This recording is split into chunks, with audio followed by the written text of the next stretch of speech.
करीब करीब हर जिला में लोगों का मांग था कि 500 से बढ़ाया जाए, और इसमें हम लोग राज्य सरकार से लिख रहे हैं कि इसका निश्चित रूप से ये बढ़ना चाहिए। राज्य सरकार का आपका सुझाव को हम लोग पेंशन और विधवा पेंशन बढ़ाने के लिए भेज रहे हैं। दूसरा, प्रधानमंत्री आवास योजना।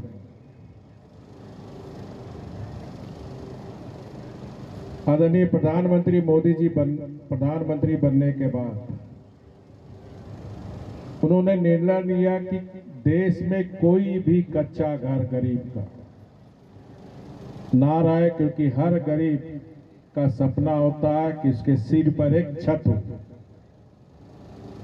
और उस छत बनाने के बाद 2014 से सारे देश में काम चल रहा है, और अभी तक देश में 4 करोड़ से ज्यादा गरीब का कच्चा घर पक्का बन चुका है।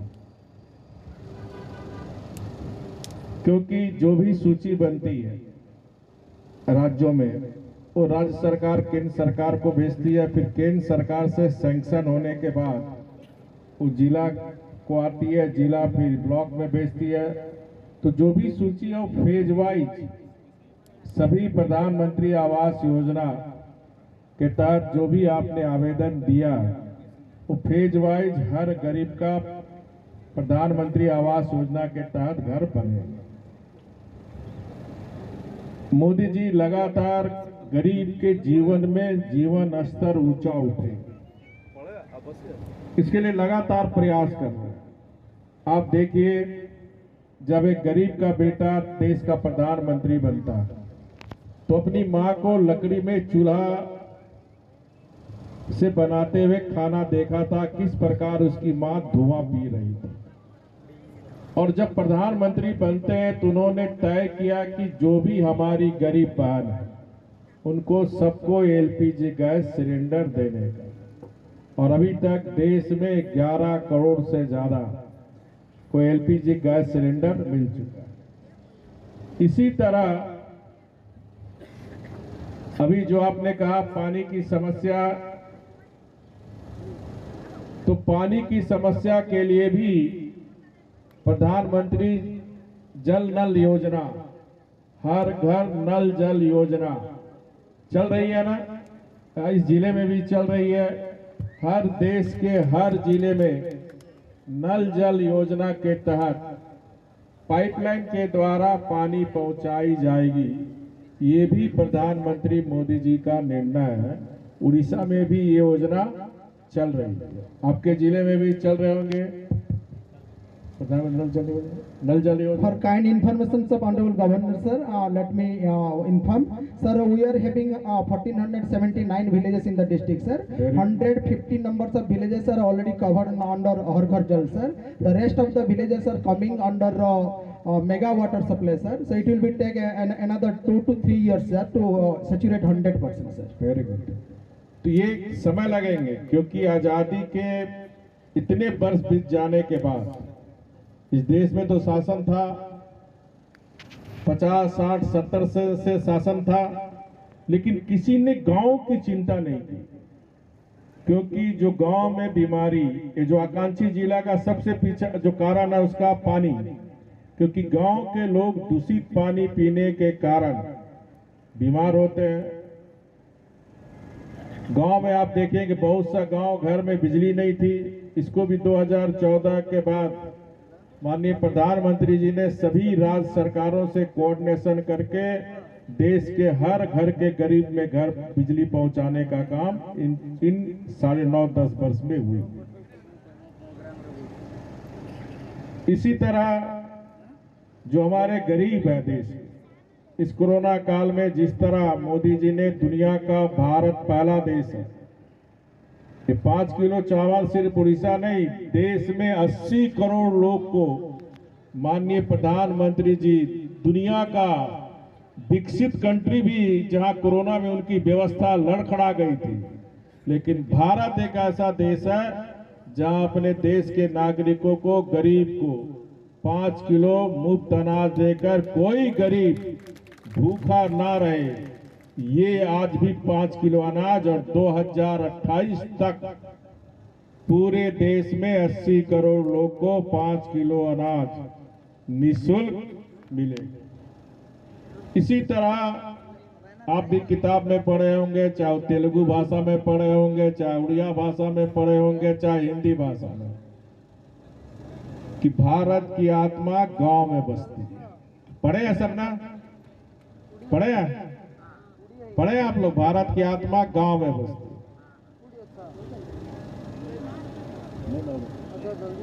तो जब तक गांव विकसित नहीं हो, तो गांव के विकसित में सिर्फ कलेक्टर की और एडीएम की जिम्मेदारी नहीं है। यहाँ बैठे जितने गांव के लोग हैं सबकी जिम्मेदारी, सिर्फ अधिकार नहीं कर्तव्य की बात होनी चाहिए। अब उड़ीसा में 49% ड्रॉप आउट है। पिछड़ापन का 4-5 कारण होता है। एक शिक्षा में पिछड़ापन, दूसरा स्वास्थ्य को लेकर, तीसरा कुपोषण, दूसरा इंफ्रास्ट्रक्चर में कमी। तो कुछ काम ऐसे हैं जो जनता जागरूक करके अपने इस आकांक्षी रायगढ़ प्रखंड को हम विकसित प्रखंड में ला सकते हैं। तो क्या हम गांव वाले निर्णय लें कि हमारे गांव में, हमारे पंचायत में, हमारे प्रखंड में कोई ऐसा घर न रहे जहां बेटा और बेटी स्कूल पढ़ने जाता है। अगर गरीबी को आप समाप्त करना चाहते हैं, या फिर आपने जो गरीबी की जिंदगी जी है वो हमारे आने वाला बच्चा और गरीबी की जिंदगी ना जिए, हर माता पिता का एक कर्तव्य है। इसलिए आपने गरीबी के कारण नहीं पढ़ पाया, तो उस बच्चे को के भविष्य के साथ आप क्यों बिगाड़ कर रहे हो? इसलिए हर माता पिता अपने बच्चियों को स्कूल जरूर भेजे, और उस स्कूल में बेटा और बेटी में भी कोई फर्क नहीं होना चाहिए। ये गांव में कहता है कि बेटी को पढ़ा के क्या फायदा, बेटी तो दूसरे घर में शादी होके चले जाएगी, उसको कौन सा नौकरी करना। ये मानसिकता भी बदलना होगा कि एक बेटी हमारी पढ़ती है तो 2 पीढ़ी को संस्कार करता है। एक अपने परिवार, और जब शादी होके जाएगा तो दूसरे परिवार को भी संस्कारित करने का काम करे। इसलिए बेटा और बेटी में कोई फर्क नहीं होनी चाहिए। इसीलिए हमारे देश के प्रधानमंत्री मोदी जी ने नारा दिया था, बेटी बचाओ, और क्या नारा दिया था? जोर से बोलो, बेटी पढ़ाओ। तो बेटा और बेटी में कोई फर्क। आज आप देख रहे हैं स्कूल का रिजल्ट, कॉलेज का रिजल्ट में कौन पहला नंबर ला रहा? हमारी बेटी। कॉमनवेल्थ दुनिया के खेल में भी भारत का नाम रोशन कौन कर रहा? हमारी बेटी। तो बेटी किसी मामले में आज पुरुष से पीछे, लड़कों से पीछे नहीं है।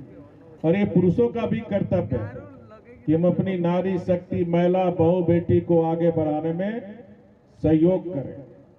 वो अब जमाना खत्म हो गया कि घर के अंदर से नारी नहीं निकलेगी।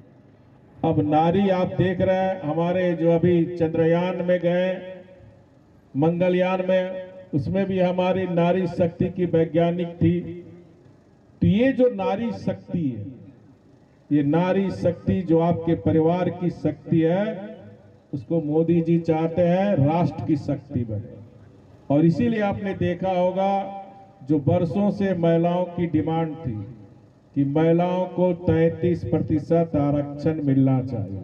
जैसे पंचायत में 50% आरक्षण मिल रहा, महिला सरपंच हो रही है, उसी तरह परिसीमन के बाद, क्योंकि ये पार्लियामेंट और राज्यसभा में कानून बन चुका है, परिसीमन के बाद अब लोकसभा में 33% लोकसभा महिला लड़ेगी।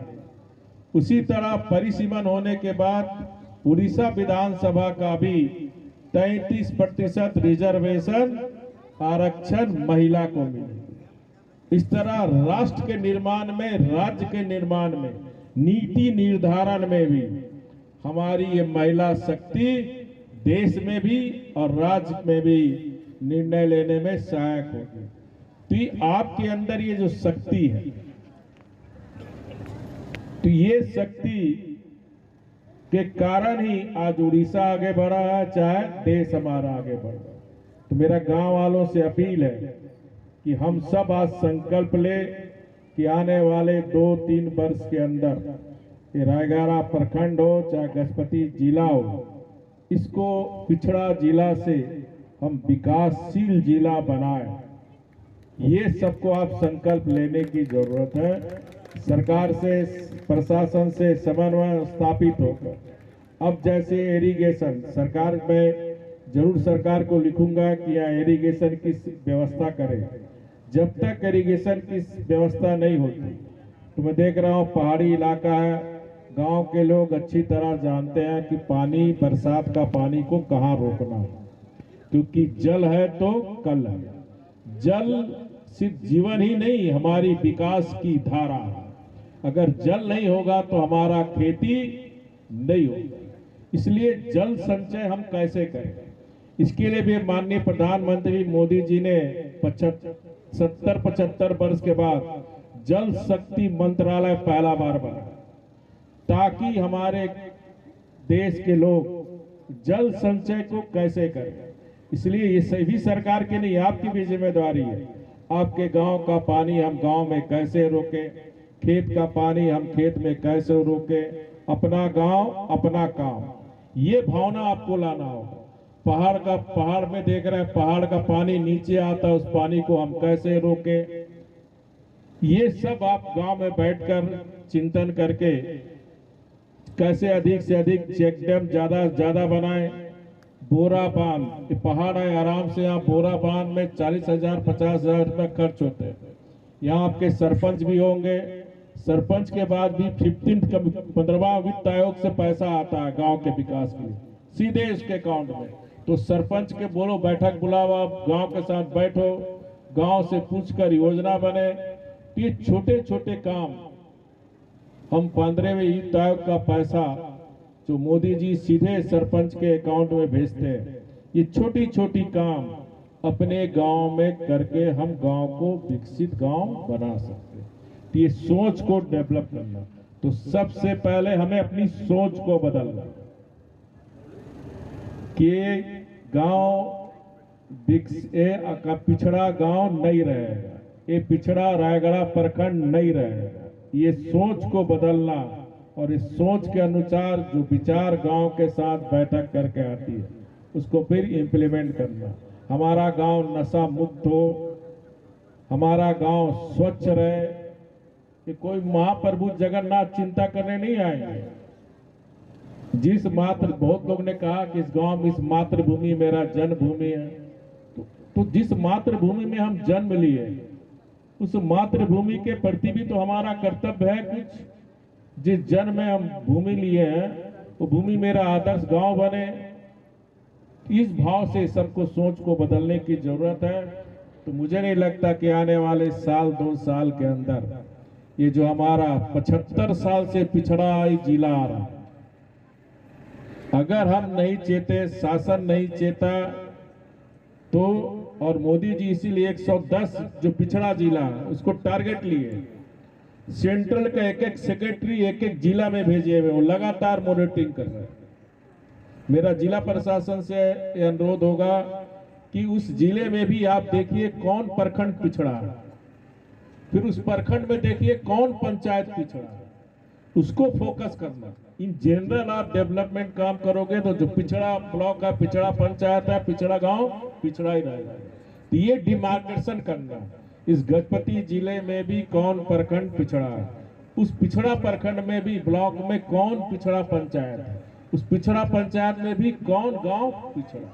इस तरह डिमार्केशन करके अगर प्रशासन, जनता की सहयोग, क्योंकि जन सहयोग और सरकार का सहयोग, जनशक्ति और सरकार और शासन की शक्ति से काम में सफलता मिलती।